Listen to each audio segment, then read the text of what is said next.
Restaurant Unstoppable. What the most successful restaurateurs know that you don't. With excitement, allow me to introduce to you today's guest. He originated from Ocean County, New Jersey. Today's guest is a graduate from Rutgers University. He's a veteran. He's an entrepreneur. He's a restaurateur. He's a surfer. And he's the co-founder and CEO of Playa Bowls, which just opened its 99th location in Manchester, New Hampshire. So, again, Rob Giuliani, are you feeling unstoppable today? I am feeling very unstoppable today. Yes, man. Considering I'm in 25-degree weather in New Hampshire, and it was 65 the other day in New Jersey. But yeah, I mean, it's only a couple 100 miles north, but there's a big difference for some reason. I don't know why. Dude. Well, I can't wait to get into your story and to find out how you got to where you are today. But let's get that motivational, inspirational ball rolling with a success quarter mantra. What do you got for us? So, as I was saying to you earlier, I should memorize this by now because I've said it over in my head about 500 times, but this is, to me, my true mantra from everything I've done, from the Air Force, surfing, like you said, restaurateur. I don't know who said it. I haven't even had the time to look it up. I don't know if I heard it from one of my mentors, but here we go. It's anyone can give up. It's the easiest thing in the world to do. But to hold it together when everyone else would understand if you fell apart, that's true strength. Nice. So that is my go-to. I should probably Google that one day and figure out who actually said that. Why does that resonate with you? Really dive into why that rings true and close and near to your heart. Well, it resonates to me because, every podcast that I've done, every interview I've done with entrepreneurs, whether it's, from business school or elementary school kids, they always have the one cliche question. They were like, so what's the hardest part about business? What's the hardest part about opening a successful restaurant? And what I always say back to them is, dude, I go, the hardest part is having thick skin. You're always going to fail. It's always hard.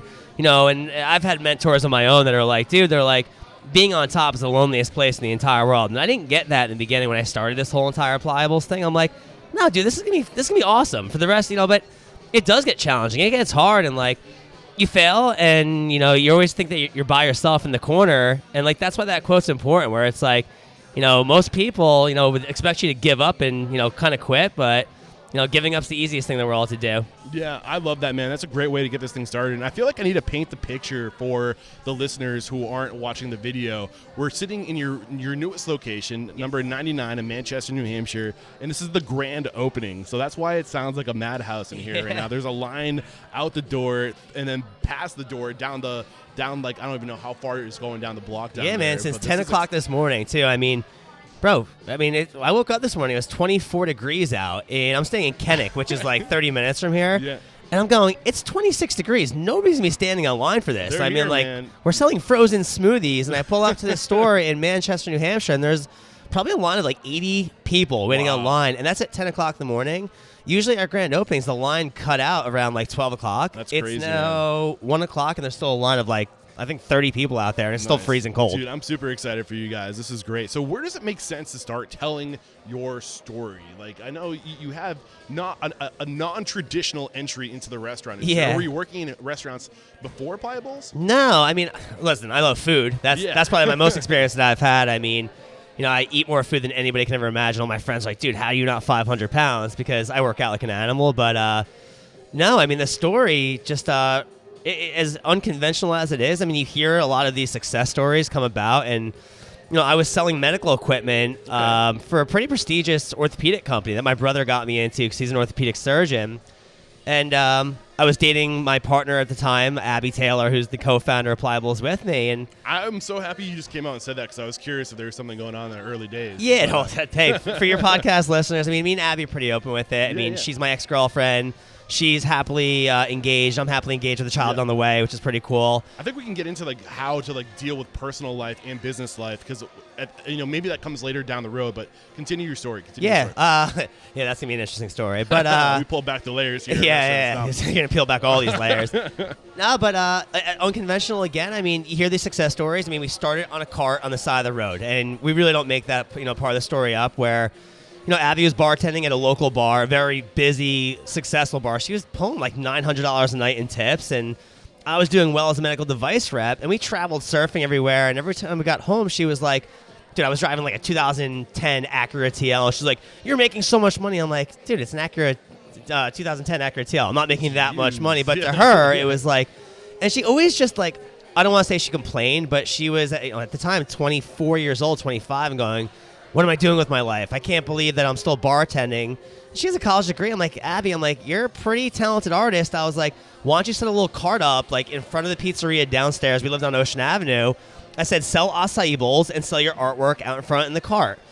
And like, Abby's a motivated person. She's definitely grown through the company. And her answer right off the bat was, no, I'm not going to do that. That's like stupid. I'm not going to do that.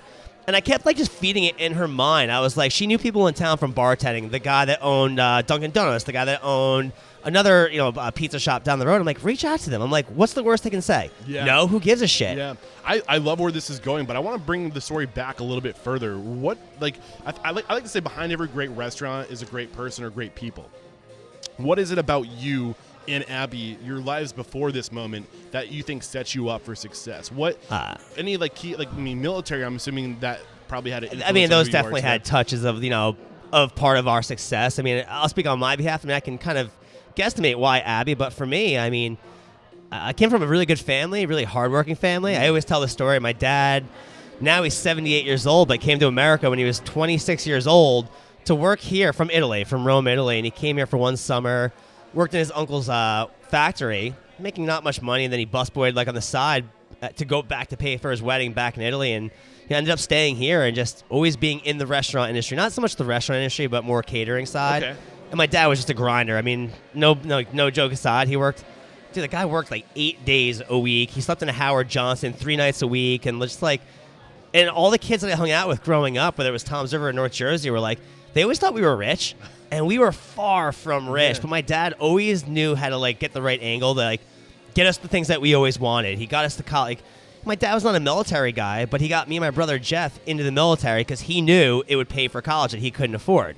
And that kind of molded the people that me and my brothers are, which is kind of neat. What would you say the biggest lessons that you learned from your dad, who's a clear mentor to you, it seems like? How has he impacted, like really like looking at the lessons, or this specific lesson that you're giving us, how has that influenced who you are today?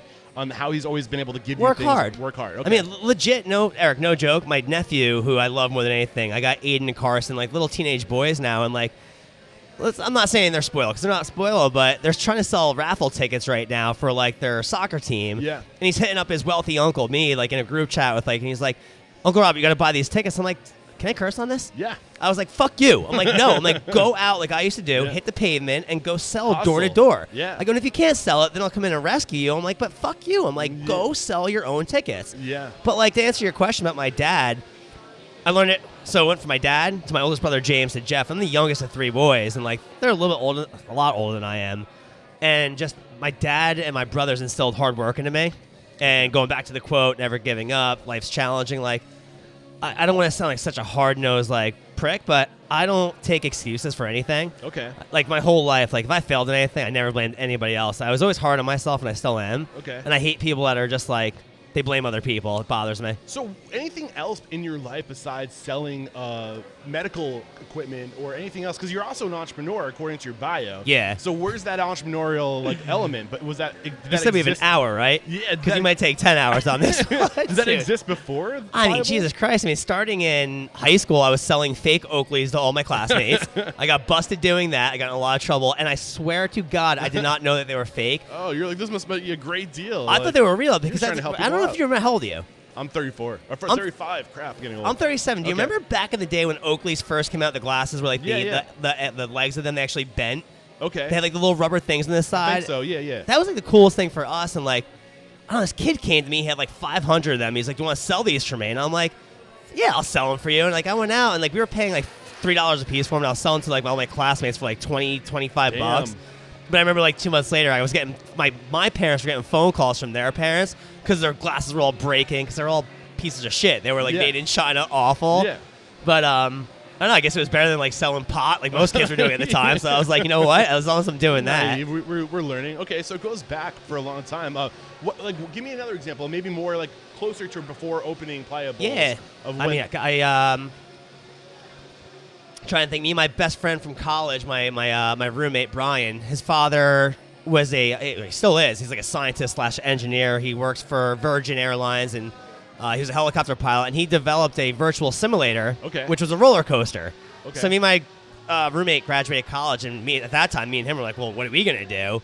we ended up buying 2 of these virtual roller coasters. The father sells them to like hotels and casinos for like $200,000 a piece. He sold me and Brian 2 for like $120,000. Okay. We financed it. His dad didn't give us any break as far as like when we owed a payment. He was like, "No, pay me. You owe me." Unfortunately for me and Brian, it was 2005, right when the economy collapsed. Oh, yeah, yeah. And we put it up on the Seaside Boardwalk, which for your listeners, if they're not familiar, it's like a beach town in Jersey. Well, obviously you guys would know. It's the Jersey Shore. Yeah, How yeah. would you guys not know that? Yeah. But we put it up on the Jersey Shore Boardwalk, and economy collapsed. And at that time, families were not spending $12 to put their kid on a virtual roller coaster and throw Yeah. up all over the capsule and have me and Brian clean it up. Because that's basically what happened. man. Drunk kids just went on it, threw up on it, and we lost tons of money. Oh, man. So, I mean, I guess what I'm trying to get at here is, like, give me, like, some of the biggest lessons you've learned in the early years of being an entrepreneur before Playa Bowl. And it sounds like, I feel like just that hard work just keeps showing up and trying different things, right? I always did things. I always still do things. Maybe not so much now. Like, I do things calculated. I know my risk tolerance. Like, I'm a risk taker beyond belief. To be an entrepreneur, you have to be a risk taker. No ifs, ands, or buts. But I've always done it in a calculated manner where, like, using Playa Bowls, that's what we're talking about now. The cart that I bought, like, I went out and I bought all used equipment. I finagled any way that I possibly could. Oh, we're going to get into that. Don't you worry. I love how you guys approach this restaurant concept. I mean, like everything. Like, even the virtual roller coasters with Brian, like, we knew what we were getting into, but we leveraged a lot of our relationships from growing up at the Jersey Shore with the family that owned the boardwalk, and to make sure that we weren't putting ourselves in, like, I don't know, like risk of going bankrupt at the age of like 19 or 20. So I don't like borrowing money from people at all. My dad's taught me that life lesson as well. Like, borrowing money from people is to me like sacrilege. Like, I will never do it unless I absolutely have to. But well, those are the 2 entrepreneurial examples. I mean, there's other ones. I love that idea of not borrowing money, because I get worried because you see everybody, like, when they want to open a restaurant, the first place their mind goes to, like, I need to raise capital. Yeah. I need to get money. I'm like, no, you don't. Like, you just need to start where you can. And If that's it's not exactly your what own you guys hard-earned money, or it's not like something that, listen, if I borrow money from, it's everybody's, it's human nature, I think. You borrow like $1 million from somebody, it's not as important to you because it's your money and what you did. That's just the way I look at it. And that's why, even like Playa Bowls, we have franchisees, and I don't allow franchisees to borrow money from other people to open up stores. I mean, I've had friends of friends and their kids come to me and go, "I want to open a Playa Bowls. I'm going to borrow this money from my parents." I'm going, "No, you're not." Okay, so get into more detail as to why it's not okay to borrow money. Why is that such a bad idea? Why do you steer people away from that? Like, I just kind of hit on, like, I'm trying to come up with the right wording of why. Like, it's just this feeling that I get. I watch people a lot. I analyze people. And when I notice when they work with other people's money, they don't work the way that they would do it if it was their own money. Why is Not that? saying that they're bad people. More risk, or what are they doing? What are they doing differently? Because they know that they can run away from that situation if they borrow money from somebody. And people do screw people over a lot. Whether it's friendships, family, you borrow money from somebody, it's borrowing. They're not like, you're not going to go to fucking jail if you don't pay it back. So you can run away from that. I borrowed $10,000 from Joe Schmo, who's my friend, and I fail, and I've got no money to give back to Joe Schmo. What's he going to do? Yeah. And Nothing. the other thing is that becomes a liability. Now you owe somebody. Now you're going to be making decisions based off of, I need to get this person's their return back, and you're making decisions based off money and what's going to make the most. Yeah. And I think it strips you from the ability to play the long game. You know, to make the decisions that are right for you and what you're trying to do. Do you have thoughts on that? What you said is dead on. What Yeah. you said is dead on, right? And for me, like, it's hard to do these kind of like talks because everybody's so different, right? Yeah. Everybody's got different personalities, and my personality That's so is true, though. fucking unique beyond belief. And if I'm using my own money, I perform really well under stress. Like, I won't sleep, and I'll keep figuring ways out to make things work and change things up and just do things in different ways, where a lot of other people that are in that position, especially the people that borrowed money, a lot of their easy way to go about it is just say, "I'm fucking done, I quit," and walk away. And I've had people in my life that do that a lot, where it's like, I've lent money to people against my better judgment, and I've seen exactly happen what I'm saying. It happens all the time. And now I just really want to start diving into the story of Playa Bowl. I'm starting with your original, like, I guess, how you met Abby. Like, how did you guys start even, like, getting on each other's radar? Yeah. Belmar, 2016. I'm 32 years old. I was single at the time, living up the Jersey Shore lifestyle. She was a bartender. We both surfed. We both had a lot of mutual people that we were, like, in the group within Monmouth County. Caught my eye surfing one day. I had a cheesy pickup line. Didn't work at all. And then I saw her a couple. Do you remember it? it was something stupid about a wetsuit. Like every guy was wearing a wetsuit and she wasn't wearing a wetsuit. And it was like summer. I'm like, oh wow, you're really tough. It was just a really stupid. I was like, I didn't know what I was saying. Yeah. And then I saw her bartending at DJ's, and one of her friends or one of my friends were like, oh, she's into you, and that's where we went in. That's where we started. This was 2016. For some reason in my mind, I thought you guys opened 2014. Yeah, 2014. Thank you, Eric. Thank you for the editorial. I do a little bit of research. So 2014, you guys started dating. You're working in the medical field. She's a bartender, trying to figure out what she wants to do with herself. Yeah. You guys are brainstorming. Take us to that point where, like, you kind of already mentioned it earlier. It was brainstorming it was subconsciously brainstorming about a cool, fun thing that we could possibly do. I mean, I always envied her artwork, her artistic ability, and I'm not an artistic person. When it comes to drawing, I'm more of an artistic person in my brain. And I just knew we just have fun, and we'd come up with these funny ideas. And she always comes up with these funny, witty, like, comments, like "Go Bulls Deep," for instance, for Playa Bowls. We don't use it very often anymore because we go a little bit more PG. But things like that, Abby always created. And I knew that businesses with like that kind of catchphrase, especially 2014, that was kind of the boom of Instagram, social media. Yeah. And I saw this kind of like, all right, you got two Jersey Shore surf kids. You know, at the time I had a six-pack, and right now I'm far from. But, you know, I knew we were onto something with healthy lifestyle eating at the Jersey Shore. And we kept brainstorming and traveling. And everywhere I travel, like, I legit love acai bowls. And I'm a foodie. So when I came back to Jersey, I'm not going to lie, there was a couple acai places in Jersey. Not specifically acai. There's like a taco joint that was doing acai bowls. And no knock to them. I mean, because everybody grows and they get better as you get. They're sucked. And I was like, damn, like I'm jonesing for a good acai bowl. And that's where I kept putting it in Abby's head. I'm going, if we do an acai bowl and we do it proper, we're gonna blow up. I go, I know it. And that's why I kept pushing her again, just to go, let's do this. Yeah. So, like, what were like the big things in like the early days that were maybe like holding you back from taking the leap? Like, what finally pushed you guys over the edge to actually take the leap? Take us to that point where you made the decision to commit. There was no leap. There's two points to that. The first one, there was no real leap. Like I said earlier, the calculated risk that I still kept my job. I was still going into the operating room doing surgery. She was still bartending. I kept it like a hobby in the beginning. But now where it comes into where I really made that leap, fast forward a year later, actually a year and a half later, what's fair to my boss is that for the medical device company, I knew this in my mind. I said, the second that I start taking away from them, it's stealing. Like, I don't want to be working for them while doing my side business. I said, the second that it affects my real job, I've got to give them notice. And that was the real leap for me going. Yeah, now you're in. All right, I'm giving up my... Now you're balls deep. Yeah, I was like, I'm going balls deep now, like giving up my six-figure salary to go sell acai bowls on the side of the road.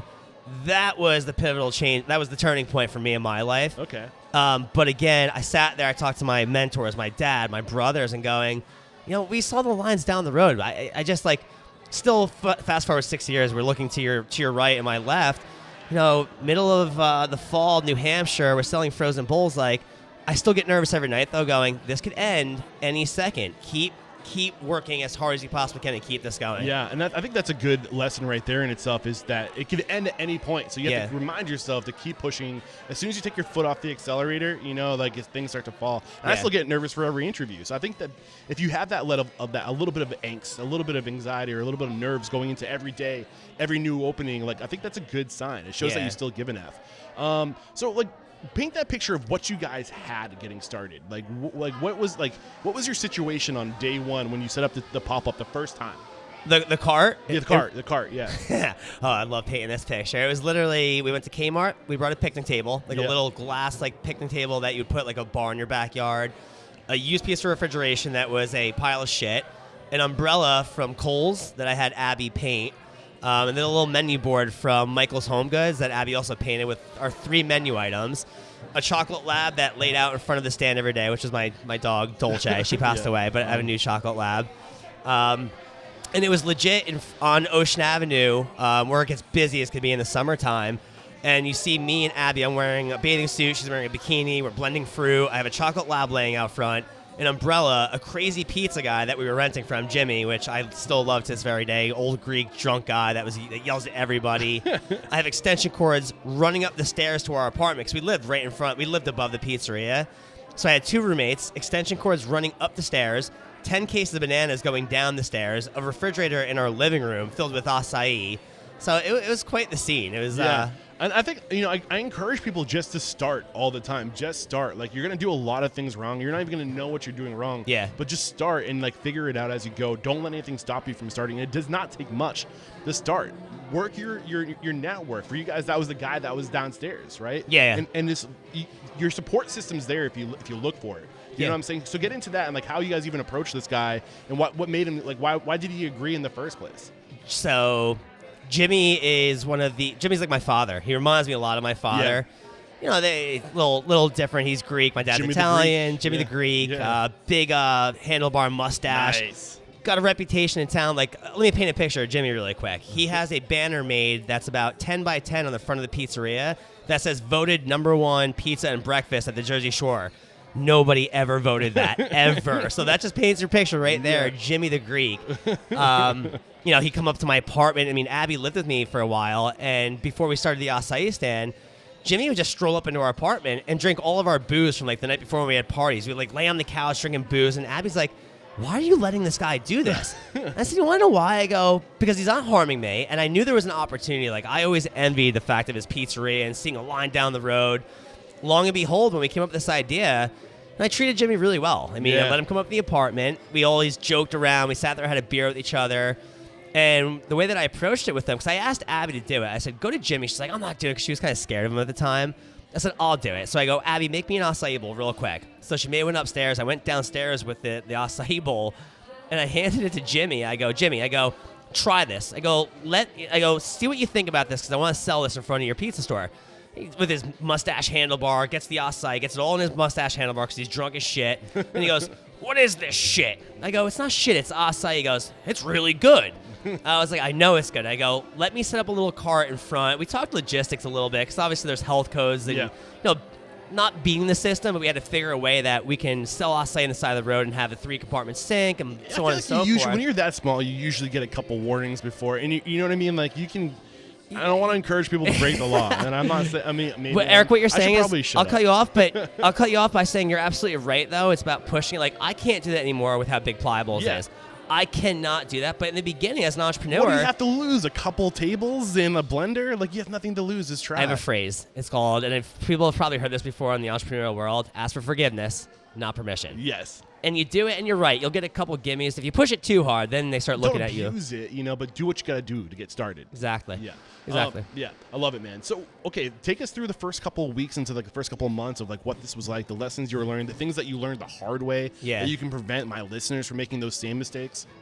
When we started the cart, we had this, I had this premonition that we were going to have a line down the road right off the bat, and I think as an entrepreneur, if you have an idea, that's what you would hope for. Like, you started a podcast, you're like, I'm gonna have 1 million listeners, but you gotta work to get there to that point. And I didn't know that in the beginning. Like, not that I didn't know that. I was very idealistic, going, there's no other acai here. They're gonna, come lining. So, long story short, we started the cart. We had no customers for the first 3 weeks, and I was depressed. I'm sitting on my balcony with a Corona, and I'm like, I had to go around the corner. I cried a couple of times. Abby would come around the corner and grab me and be like, wake up. She's like, what are you doing? Like, yell at me. Yeah. And I just realized, for listeners and what to do, what not to do, again, going back to the quote that I had in the beginning, don't give up. Unless you really just are throwing, the towel and saying, I'm done, don't give up. What I did was I sat there, I analyzed, and I made changes, small tweaks to our little cart outside. Just because the cart was put out there and we did it, the first time, which was a lot of work, I had Abby, let me just give you examples. We changed the umbrella color, and I had Abby put different prints on there because I realized that when you go on the beach, it was easier to see that color of the umbrella from the beach, and we put, like, acai in the front of it. And we put smoothies, because at that time, nobody knew what acai was. Yeah. So I had her put smoothies next to the acai, and now all of a sudden, people started going, oh, smoothies. Yeah. Everybody loves smoothies. Then we introduced the acai to them.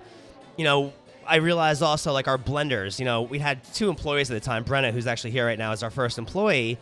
We had no customers. I met one at the door? Yeah. Oh, she's our first employee of all time. That's so cool. And, like, I was watching customers walk by, and I'm looking at our cart, and I'm going, why are they not looking? So I told my employees, I go, run that blender all day long. I don't care if you put ice and water in there, and just run it. And what I realized as I watched from the balcony down is that when the blender was going, crowds attract crowds. So you see a couple people stop, walk up to the stand. If I had 2 people online for that stand, inevitably 4, 6, 8, it just started lining up. But we needed to start creating that little momentum to get us going. You know, we had a menu board, and I would always switch the menu board to like face different directions so people can actually see it. Small tweaks and modifications. So that would be my biggest advice to your listeners, whether they're in the tech world, whatever. You know, social media, Instagram, make changes. Don't just stick with what's not working. Yeah. Show up better every day, just a little bit better than you were yesterday, and it compounds. That compounding effect. And just, like, I think that's the big takeaway I'm getting from that, at least, is don't quit. Just keep adapting, keep doing new things. What about, like, other just, like clear mistakes, reflecting back on the early, say, the first 6 months to a year? Like, when did you guys really start to, like, pick up momentum where there was, like a consistent line? Like, when did that happen? I've got that question asked a million times, and I don't want to come off as it's not egotistical, but Abby and I were really lucky where we didn't run into that many failures in the very beginning. I mean, there was challenges for sure. We were threatened to be shut down a couple of times by the town. Yeah. You know, I started pressing the panic button, and I'd go to people in town that owned restaurants, going, can you help me? What do you think I should do?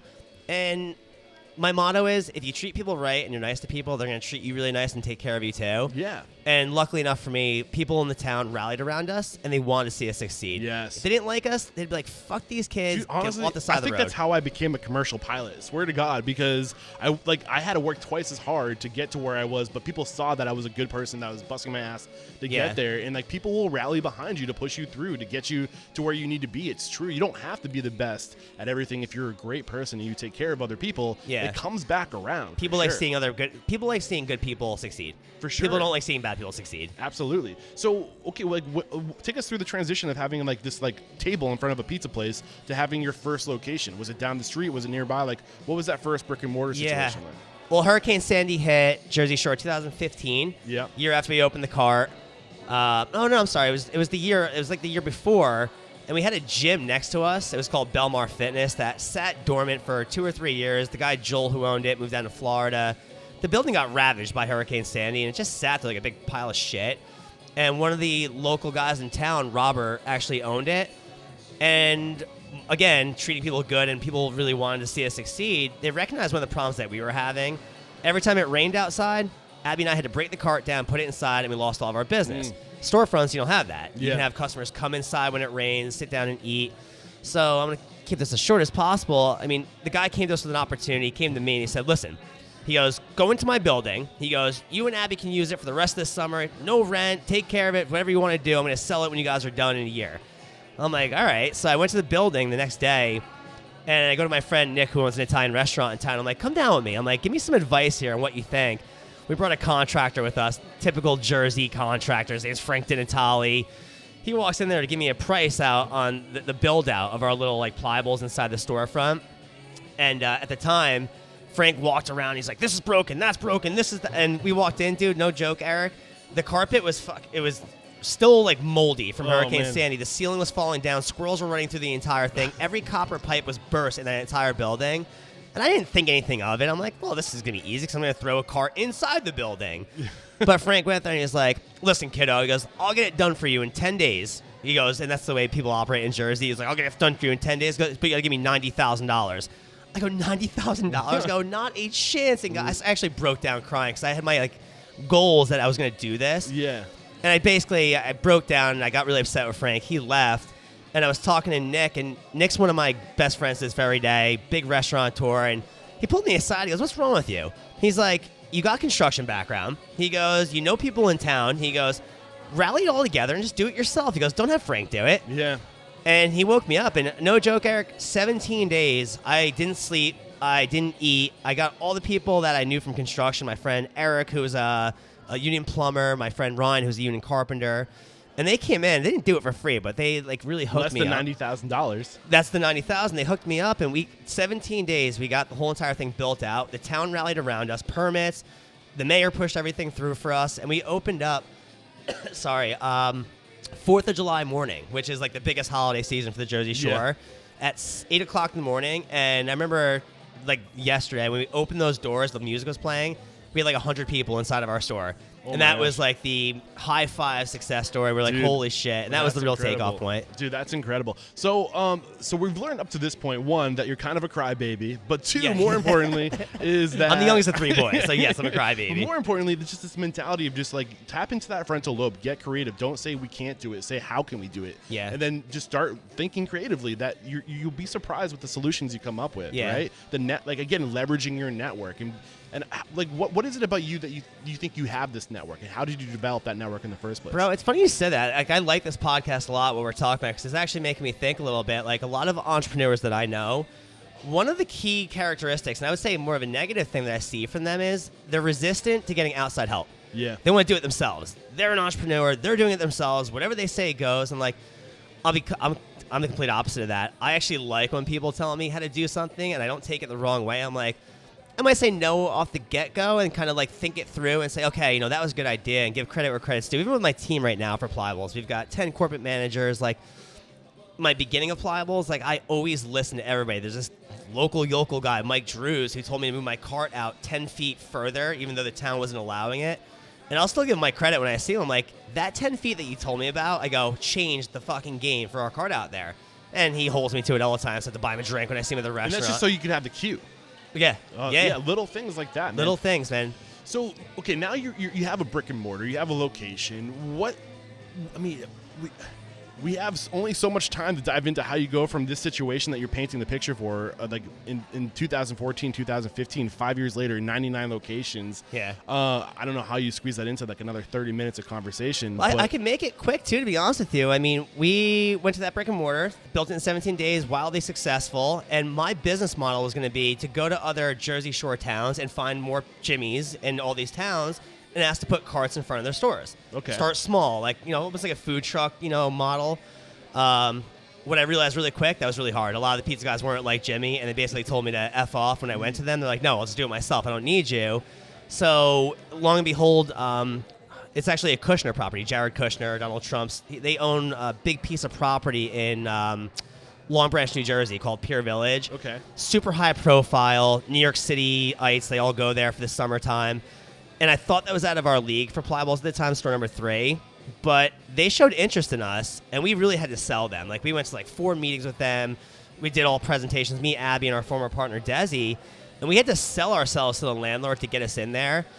And they finally said yes to us, and then we got the LOI from them, which I didn't even know what LOI stood for at that time. Actually, I still don't know what it stands for. But Letter of intent? Letter of intent. We got the letter of intent, and, we saw it, and I read through it, and then I saw the rent at the end. I go, what? I go, per year, or is that per month? And it was $10,000 a month, Wow. and that was times 10, actually times 20 of what we were paying anywhere else. Wow. And I remember my partner, Abby's father, and other people around me going, you can't do it. It's too risky. And I just knew in my mind, I go, we have to do this. I go, because this will put us on the map. I get all these investors that come from New York City, all these wealthy people.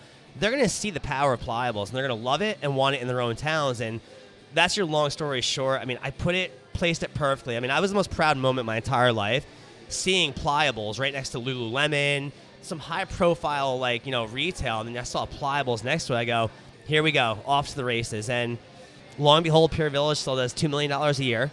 Our rent's still astronomically high because I didn't know how to negotiate a lease at the time. But I don't care how much money we make there because it put us on the map. That was our marketing, endeavor. Distill the lesson there. Crunch that lesson down. What's the big takeaway from what you just shared with us? Well, that one is, that's just in the realm of, just risk, just pure. That was do or die right there. That's like you're in Atlantic City or Las Vegas and you're up $5,000 at the blackjack table. I just went all in on it because I knew that we can keep grinding and go slow, but I was fighting the marketplace too. At that time, there were no acai shops. We were the number one acai shop, and I still believe that we are firmly. I'm watching other competitors. But younger Rob, 5 years ago, I knew I was in a foot race with copycat competitors, competition coming into town. And I knew that was our time to strike because if anybody else did what we did, we'd be second or third place, which we're not right now. We're first place. Yeah. I think the other thing, what is it? I mean, is it because of what you were doing and where you were doing it that like you mentioned Lululemon was like right down the street. So now you're close to your target market because what was your brand at this point? Was it as fine tuned as it is now, where it's surfer / health / yeah, a little what bit was more going on? A little bit more rough around the edges. I mean, our build outs were nowhere near as nice, but as you rapidly expand, like you said, store 99, store 100, I mean, it gets harder to start sourcing out certain things. Like dealing with Josh and Carrie, you look around this store, I still pick the surfboards for every single store. I go to a local board shop, I ship them out to them. The reclaimed wood we get locally, locally for us in Jersey, and we ship up here. I mean, it's getting harder and harder. So I don't know. I think that's the old Playa Bowls had the heart and feel of Rob and Abby in it, and it still does to this very day, which is the key to the success. I mean, listen, I've done podcasts before where they're like, I talk about our product. If I started using fake reclaimed wood, shitty surfboards that were bought on Amazon, will that really drive customers away from our store? I don't know, but I'll tell you something. I don't want to find out, because that's what it means a lot. Like, I came here yesterday for the first time. I walked in. I was like, whoa, this store is really cool. Nice. Yeah. I love that. And I love that. I mean, did you say you go to the same surf shop every time they get those boards? There's 3 of them around me. But the thing about that, like what you're doing for the local economy within just like purchasing surfboards to hang on ceilings, you're supporting people. You know, it's not just you, but you're leaning into those continued relationships. Yeah. But beyond this, like paint the picture for like the dynamic of your business partnership with Abby, because I know she obviously is a huge part of this. She's not here with us today, but like, how did you guys complement each other? I hit up on it before where, again, Abby is a very, she's the CMO right now, the marketing. But to me, marketing is business altogether. I mean, if you don't have any marketing, you have no business. And I think Abby and I, even though we don't work hand in hand like we used to, we're still on the same page, because we love this like our child. This is like, all right, we're divorced, essentially. I mean, not legally divorced, but as, boyfriend and girlfriend, we're not together anymore, and this is still our baby. Well, I think this is really important, because people, when we talk about business, we always talk about like the little details, the logistical things, like the tangible stuff. But a big part of business is relationships. A big part of like the people you're going into business with, those relationships, those partnerships, and like how do you find that balance of like, like you're no longer quote unquote together in like a personal relationship, but you're still married to each other because you're business partners. Like, how do take us, like, I'm sure that's not the only time this has happened, So like, how do you find that balance? How do you focus on the baby, which is the business? It's hard. Yeah. Respect's the biggest word, right? Yeah. I mean, Abby knows who I am. She knows that, I'm a go-getter, and I'm constantly moving and pushing people and coming up with these crazy ideas, and everybody goes, wow, Rob's nuts. Like, we're never going to get that done. But I push people really hard. Yeah. And as a partner, she respects that a lot. I mean, we talk about boyfriend and girlfriend, maybe not, obviously we're not together anymore. We didn't have that, mutual understanding. But when it comes to business, I think she respects me enough to know, all right, I got to trust him. If she didn't trust me or didn't like what I was doing, it'd be a different story, and vice versa. I have respect for her. The marketing side, like I said earlier. She's got that. Like, we come up with new products all the time, and the first person I think of, I go, ask Abby what we're going to name it, or ask Abby how we can make it cooler. I mean, that's kind of, Abby was, when I first started dating her, we're both getting a little bit older now, and I still think we're cool, but every older guy thinks that they're cool. But I still think she's cool, and I go to her. Sure, she's not the CCO, the Chief Coolness Officer? She might be that's actually a pretty good, I want that title, though. I can't give her that one. Right. Maybe the assistant to the CCO. There you go. Assistant to the regional manager. So, okay, I know you and your now fiance, wife are planning on going for hikes. I want to respect your time, but we got to think about wrapping up the conversation. But we have to talk about that weird time from going to like 1 or 2 locations to really knowing you have something and trying to to scale that. Knowing you have something and trying to scale that, right? Yeah. So take us through that, you're 2 years into this, you're 3 years into this, and you how did you really scale this thing? What were the challenges you faced when you're trying to take it to the next level? Well, in the beginning it was, like I said, I had a tough time finding landlords to agree to even getting us into a location, whether that was the pizza guys at the Jersey Shore or the Kushner family in Pier Village. We had to sell. I had to sell myself. I had to sell Abby. I had to sell our partnership, the brand, our team, our product. Fast forward 5-6 years, it's kind of the opposite now. Landlords are selling us on getting Playa Bowls into their shopping centers. I mean, I used to listen to Danny Myers on podcasts and lot of his talks. He's the Shake Shack guy. Yeah. And, his biggest thing was, co-tenancy. Like, who's around you, what businesses are around you, who you're surrounding yourself with. And that's a really important decision for us to make now as a brand, Playa Bowls, because we have a big following. As you can see, like, so I want to make sure when we go into co-tenancy that it's the right mix, the right fit. I don't know if I answered your question the right way. No, you did. Like, you're talking about things to consider when scaling. You say co-tenancy? What are you saying about? Like co-tenancy, like who's your co-tenants within a shopping center? I mean, listen, the most desirable thing is I'd love to have all standalones. Standalones for Playa Bowls, I mean, finding a 1,400 square foot standalone is not the easiest thing in the world. Yeah. We do have a couple standalones, Fort Lauderdale, but for the most part, someone like us, a fast casual restaurant, you're going to be in the mix with other tenants. I mean, in this one, we've got Orange Theory. I mean, I know there's new tenants coming in here. Josh told me about a new restaurant coming in next door. To work together with them is important too. I mean, I've had shopping centers where, we'll move in and there'll be like a pizzeria 3 doors down, and they're pissed off that we're coming in because the way they thought about it was they're going to take away our business. And that's the complete opposite way that I think, going, whoa. Yeah. Let me show you some numbers about what we did to Jimmy's Pizza year 2 and year 3. Jimmy still high-fives me. He went from doing $250,000 a summer to $500,000 2 summers later. Yeah. It's that...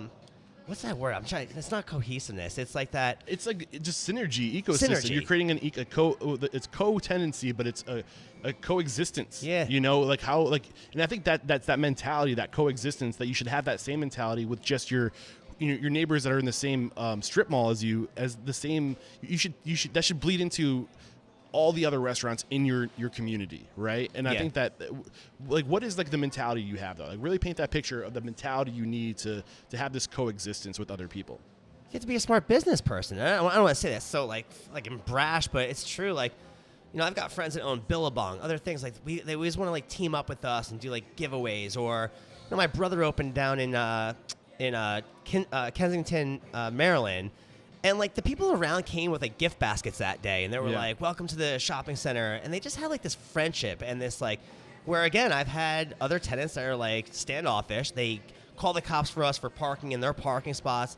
And that creates just a complete disaster. Yeah. I mean, and I've had it happen a few times where I've stepped in, my vice president have stepped in, and we had to talk with them. We're like, do you understand the damage that you're doing? Our customers, like, are seeing us fight. It gets around town really quick that the owner of John's Mike Sub is calling the police on Playa Bowls. You don't want that. Yeah. It's just not a good look for anybody. I mean, but you mentioned something earlier, just this idea of like looking at other people and seeing not competition, but collaboration. And seeing what do you have that we need, or what do we have that you need, or just how can we support each other and promote each other. And it's always those who choose to go together who go much further, right? Yeah. You might be able to get there faster if you go alone, but will it be as good, Like, will you have that support? That's what we talked about earlier about, entrepreneurial spirit. And like I said, I've pinned some entrepreneurs that don't like getting outside guidance, advice. And, you see a lot of these other guys out there. And, listen, again, personalities play a big part of this. You got old school guys that grew up a different way, understood things a different way. But for your listeners that are our age, even younger, I mean, that's the one thing they should take home is that, collaborate with people, get advice from other people, work with other people, especially successful ones. I mean, you're bettering your odds for you to succeed yourself. Give me some examples of the best collaborations you've done, that anybody could like look at that and get inspiration from that collaboration.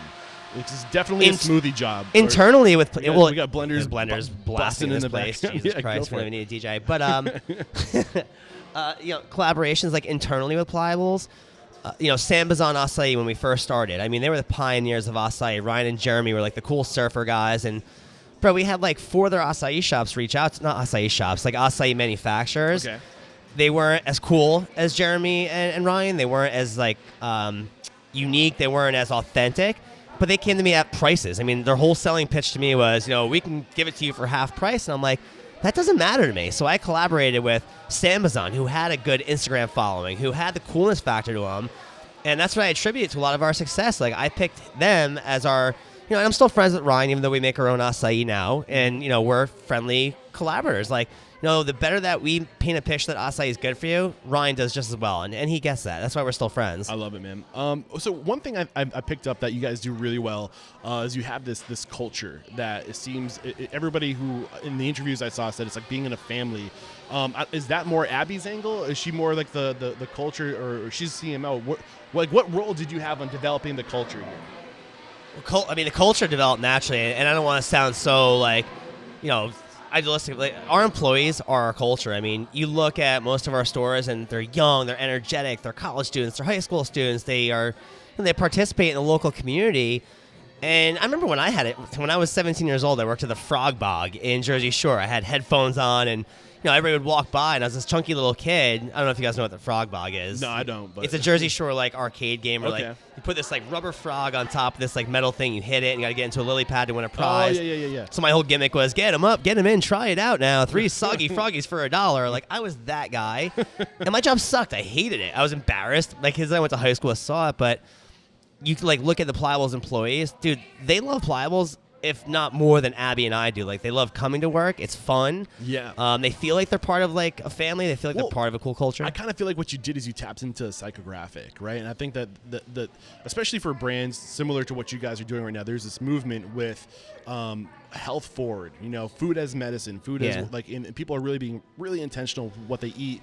But when you do something that's bigger than just a restaurant, you attract onto yourself really great people. So what is it that's really great about Playa Bowls that nobody else was doing that awarded you these incredible people? Like, what was it that drew these people in?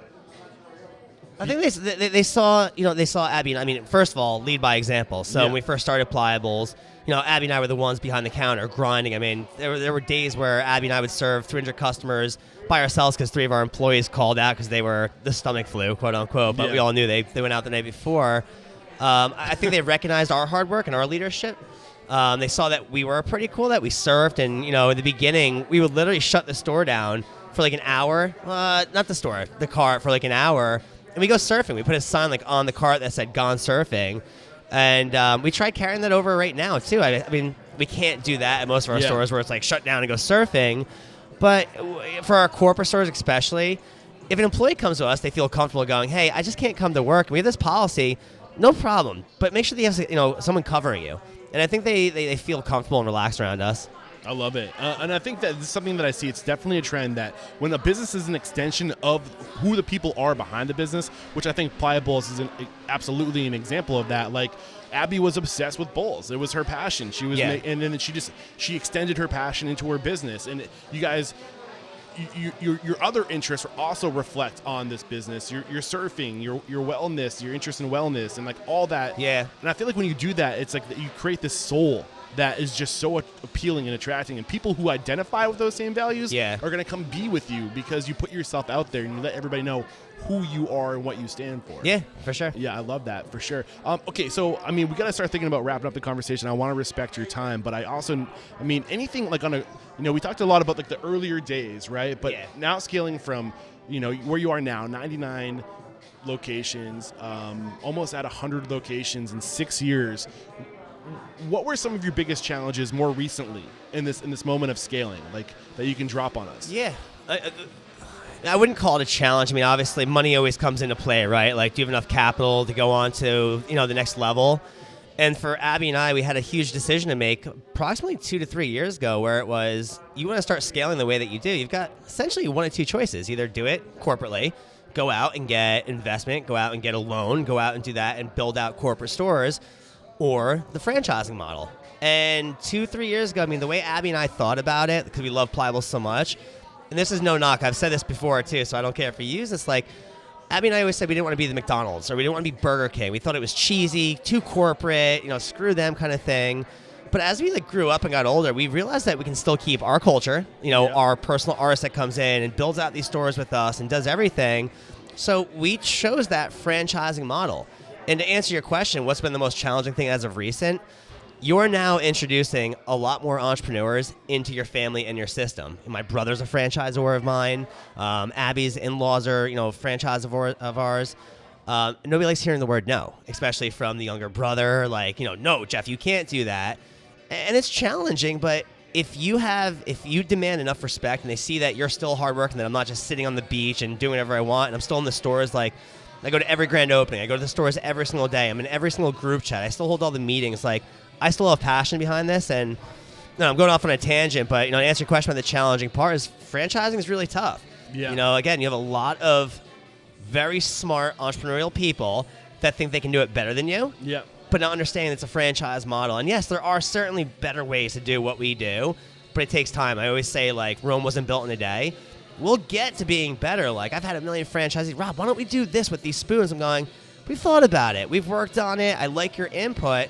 But now that we're at 99 stores, it's not just easy to make that change anymore. Yeah. It takes and a lot of time. that's something that you have to sacrifice when you do scale, is that when you're like 3 or 4 locations, you're like a little jet ski. Do whatever we want. You're nimble. You can evolve, you can adapt fast. The bigger you get, the slower your evolution takes, because you have to implement that across all stores, right? Yeah. So, like, what do we need to know? What things are we taking into consideration? Like, how can we protect ourselves from this inevitable challenge, this inevitable hurdle of scaling? Make sure that your franchisees, your stores, your employees are happy. If they're happy, you can do what you just said, where you said the 3 to 4 stores, I come in and I can do whatever I want to do, change things. It was nimble, it was easy. I'm still having, it's a little bit more challenging, but in a good way. I still have that flexibility because our stores are all wildly successful. Our franchisees are very happy. Our employees are very happy. Of course, it's like a family. There's roller coasters and that, but I can still do what I used to do because I have that respect and I have that leadership where I want to throw something in. Like my corporate team, they still call me crazy. I'll text them at 12 o'clock at night and say, hey, I want to do this new product and I want it done in 2 months. And I know they always joke around. They're like, Rob, you're out of your mind. It's not happening. But I'll tell you something straight up, and I hope they listen to this. They're so nasty, they get it done in less time than when I put it on them because they're that good. Yeah, man. And that's why we're successful. I love that, man. I really do. Anything else we have not discussed up to this point that you think would just be of extreme value to our listeners, anybody trying to recreate what you've done with Playa Bowls? No, I mean, you hit upon, the biggest topics, the challenges, overcoming these big challenges, how I did it, resolutions, and I guess the only thing we really didn't hit upon is, the future. Yeah. Actually, before you do that, there was a question I wanted to ask you that I think we'll take that last conversation a bit further. You said the most important thing is keeping your people happy, making sure your people are happy. How do you know they're happy? You can feel it. If you're truly a receptive person, it doesn't take much to know that somebody's not happy. And it's communication, right? Yeah. I learned this in college. I learned this through economics, through marketing. Everything is communication. So if you turn a blind eye to it and go, everybody's happy. Everything is jolly. Whether it's your family members, your girlfriend, your fiance. Bad shit happens when you get naive like that. And you got to be on top of it. Like me becoming a man and not so much a boy anymore, I communicate with not only my upper management, my middle management, my store managers, the shift leaders. I'm constantly in communication with them, not talking so much, but asking them questions like, hey, so what's going on with your life in this? And like, once you start opening that door, they seem to come around to where their unhappiness is. And once you do that, you can fix it. Communication's absolutely the key. I agree with you 100%. And to take what we were saying even a step further, and this has resurfaced on the show a couple of times. First time I heard of it the first time I heard of this was with Mike Ganino. He said the number one number that you need to track in your business is a scale from 1 to 5 every day. How happy are your employees? Make them tell you how happy they are with things every day. And you can capture that by when they check out or they clock out. Ask them 5 to 1, how happy are you? And there's tools that let us do this. 7 shifts. It was the second time this came up recently. We had the CEO on the show, Jordan Bush, and with 7 shifts, our current sponsor, you can literally, before when people check out, they can tell you, I'm a 5 out of 5 today. Yeah. And you have a constant, but that's communication. You have a constant finger on a pulse of the level of happiness. You have to measure that. And it seems like overkill. It seems cheesy, but it's so powerful. Do you want to reflect on that? Yeah, no. Could you hear what I was saying? It's loud in here. No, dude, everything you just said is dead on. And then I guess to further your point, if you do find out there's unhappiness, what do you do? Yeah. That's the real hard part. What do you do? Finding out that there's unhappiness can be easy sometimes, unfortunately, but then as a CEO, as a leader, you got to sit there and go, well, how am I going to make it better? And I think the mistake that a lot of entrepreneurs, leaders, CEOs, managers that they make is they throw money at it. Yep. I think that's the worst thing you could possibly do. Yep. Especially my employees, like at their time in life, like I remember when I was 17, 18, 19, 20, like money was not everything to me. Money was actually nothing to me. I know some people are different. They've got different obligations. They might take care of their family, but I've learned that putting money, throwing money at people does not fix anything. Really truly understanding the root, like their happiness of coming to work, or maybe it's their commute of going to work, and how can you fix that? Like, these are things that are more important to them than the actual, am I getting $1,200 a pay period, or am I getting $1,150? And that $50, is that really going to make them happy? Probably not. Yeah, I love this, man. I love this conversation. You did allude that you want to talk a little bit about the future, so I'll let you get that out before we go to the speed round. So what are your plans for the future? Playa Bowls, worldwide. Well, I mean, we can talk about like the COVID-19 and how you've adapted to handle that. I don't know if that's part of your future plan, or what do you got? Well, I mean, COVID-19 threw a curve in everybody's plan, and knock on wood, luckily for us, I mean, the first 2 months were really difficult for everybody. It still is difficult. We've come out on top. We've actually had increases in the past 4 months through things that we implemented before COVID-19 even hit, things that we were not pioneers, but we jumped on early with. And the first thing that pops into mind, third-party delivery, DoorDash, Grubhub. And I was on podcasts before COVID-19 hit with other restaurateurs, and we're like, fuck those third-party deliveries. They charge an arm and a leg for them. And I told restaurateurs, I'm like, jump on it now. I go, I'm promising you, whether you like it or not, I go, think about it in a different way instead of just worrying about the nickels and dimes. I go, you're paying for marketing. I go, Uber Eats, DoorDash, Grubhub, I go, you're paying them a fee, but they're marketing across all spectrums for you. Yeah, I mean, I get that angle, and it comes up a lot with even the work I do. Say, for example, when I have an affiliate, and I'm like, if I get like a 50% cut, they're like, well, that's 50% I'm losing. I'm like, it's 50% you would have never had, because it's a new exposure, right? Yeah. Where it does get dicey is when people develop habits around the third party, and they don't. The challenge is offboarding people from these third party platforms to becoming loyal to whatever you have, whatever platform you have. Do you have advice on how to do that, or do you just say use the third party? No, I mean, with COVID-19 and us, with the third-party delivery, like I said earlier, when we jumped on early, we gained the respect of these third-party deliveries. DoorDash loves working with us. Yep. And the way that I look at it, and I've said this before, I don't know if people just agree with me just to agree with me, but Amazon, my friends used to sell shit on Amazon all the time. And if you become like a number one seller on Amazon, or you sell a lot, you always climb to the top. Like, you want a back roller? Yeah. If you jumped on it first and you sold the most, they would, you put in like back roller for Amazon, be the first one that popped up. That's the way it kind of is for third-party delivery. If you have a strong track record, volumes of people that go to you, these third-party delivery people are going to want to work with you, and your customers will see you pop up first. Yeah. And I think that's really powerful, because right now, every restaurant and their mother is going on third-party delivery. Which third party do you think is doing it right now? It all depends on what geographical territory you're in. Like, I live in Belmar. Uber Eats sucks there because they don't have drivers in that territory yet, as compared to DoorDash that's crushing it. You go to New York City, Hoboken, it's all Uber Eats, Grubhub. So it's all different. I mean, as a user of third-party delivery, because me and my fiance are lazy and she's pregnant, I've had really good experience with DoorDash. Yeah. I think they're a great service provider. But again, that's kind of biased because they're strong in my territory. Yeah. Did I cut you short on your future announcements or your future visions or anything like that before I pulled you off track? Cool shit coming up. I mean, we're going to Littleton, Colorado, nice. Scottsdale, Arizona, San Antonio, Texas. Those are the furthest west we're going. We're in Louisiana right now, and me and my vice president sometimes don't see eye to eye with each other, and he gets a little overzealous, and we reel each other in. Like, I think it was a little too early for those 3 west locations. I know we're still going to do well. My expansion goals, and you're going to see a lot more of Playa Bowls on the East Coast. Yeah. From Maine down to Florida. This is a great question. One more follow-up question. I promise we're going to go to the speed round. So when you do have somebody who's like your close second, like a VP, and you start to not have the same vision, you start to not see eye to eye, how do you get realigned? How do you bring them pull back the CEO card. Okay. No, I'm kidding. No, I never do that to Gary. Not to sound so cliche, communication. I mean, we've had like powwows where, you're right, we started diverging within our thought process. And if you're a good teammate and you have a good company, I've reeled Gary in where I'm like, let's go grab lunch. Let's grab a coffee. I mean, I'm on the phone with my vice president until 4 o'clock in the morning, and we go at it with each other. Like, no, you're fucking wrong. No, you're wrong. And like, I love that Gary talks to me the way that he does, because I hope he listens to this. The reason why we're at 100 stores is because of him. And you guys communicate. You have to be able to say anything. You have to be able and willing to say anything. Maybe not act on everything that's said, but at least communicate, right? Yeah. Like you said. And you cannot over-communicate. Yeah. For sure. I've loved this conversation. Before we go to the speed round, I ask all my guests. I'm so bad at these. Dude, you're going to be great. But before we go to that, the mission statement is to inspire, empower, and transform the industry. How have you transformed in the past 6 years? Personally, I've become, it depends on who you ask, but a boy to a man. Yeah. You know, I've learned how to not be so selfish. I never thought I was that selfish, but I've realized looking back 6 years ago, I was extremely selfish. Yeah. And as I'm getting older, especially now with the child on the way, I've become more selfless. I love it, man. This has been a great conversation. All right, speed round. We'll be right back.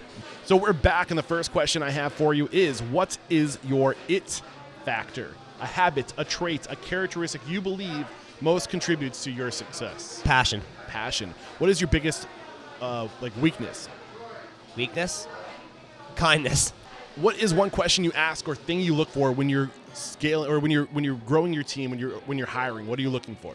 Not to repeat, passion. I love it. What is your current challenge today? Your biggest challenge today? COVID-19. How are you overcoming it? Passion. What is one core value that you teach your team? Loyalty. What is loyalty to you? Loyalty to me, I'm saying a lot. You're doing great, man. No, loyalty is, being faithful to the person that you know that cares about you. That's loyalty. And they know that I care about them, so I hope that they return that with loyalty. I love it, dude. What is one uncommon standard of service you teach your team? So this is something that's common within the four walls of your restaurants, not common throughout the industry. Customer service. What does that look like? What's unique about your customer service? Going above and beyond, making the experience for Playa Bowls customers above and beyond. And I see a lot of that missing, and I am such a stickler even as a customer. I'm going to go one layer deeper. Give me an example of what above and beyond looks like. Like a legit example, I used to work at Nordstrom, which is a clothing store. Yep. You walk the bag around to the customers. I make sure that, if it's not that busy, the employees walk the bags around to the customers with the bowls in there and say, thank you, have a good day. Yeah. You don't see that anymore with these young employees. They just, here you go. They'll text literally while they're handing a bag at other restaurants that I see, and I don't stand for that. What is one thing you feel restaurateurs don't do well enough or often enough? Customer service. I hate to keep repeating myself, but those loyalty, passion, customer service. I love it. Name one service you've outsourced to or hired to. So this is a person that does something for you. For example, like a publicist or a marketing agency or a designer, or you know what I'm saying? Like a person that has a skill that you go to. Cheryl, and she works in the Philippines. She's from the Philippines, and she is our accountant. Not our accountant. She's our bookkeeper. You know, if there's anything that I need done, Excel spreadsheet, I want to read up on something that we're selling, I email Cheryl, and she gives us sales reports every day. And how did you find Cheryl? My old partner, Desi, he's actually Filipino, and he knew about this outsourcing company, and she's been such an integral part of our company. Do you know the name of that company? If anybody else wanted to I don't know the name of it. Can you follow up with me afterwards? Yeah, All right, sure. Sweet. We'll get that into the show notes if you guys want to know. All right. We're patting dogs right now. I love it. All right. What is one technology you've outsourced? So this is something that or a technology you've recently adopted within your business that's had a huge impact on communication and efficiency, profitability, anything along those lines that you'd recommend? We have a few, but the one that has really been powerful for us is Tap Mango. Okay. It's essentially our customer loyalty app, where we get to retain all of our customer information. We can actually communicate with them directly in lieu of social media, emails. If we open up a store in Manchester, New Hampshire, which we did today, and we get all these customers' information, we can start reaching out to them directly in the next month or two about specials, promotions, cool things that are coming up, stores that are opening. Nice. And was that T-A-P Mango, like the fruit? Yep, Tap Mango. All right, beautiful. We'll link to that in the show notes. And this is the last question. It's a doozy, so get ready for it, and I'll try to speak up so you can hear me. So if you got the news, you'd be leaving this world tomorrow. All the memories of you, your work, and your restaurants will be lost with your departure, with the exception of 3 things that you could leave behind for the good of humanity and for your legacy. What would those 3 things be? Did you hear that? Yeah, I can hear you. All right, cool. So I was in deep thought as you were saying that. 3 things that I can leave behind for mankind, for my restaurant experience. For your legacy. My legacy. Good food. Yep. Hands down. Good, healthy food.